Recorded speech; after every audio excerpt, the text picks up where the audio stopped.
Ассалаумағалейкум, құрметті көрермен. Біз бүгін Жаркент қаласында кезекті ұзату тойымызды өткізуге келіп отырмыз. Ендеше тойдың ең қызықты сәттерін өтіп процесін сіздер үшін арнайы салады боламыз. Бізге лайк басып, қолдау көрсетіп отырыңыздар.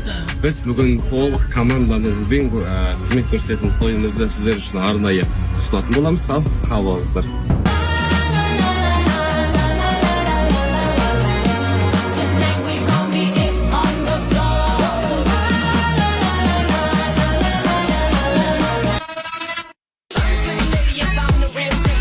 Қалай ма? Сиқыр ма?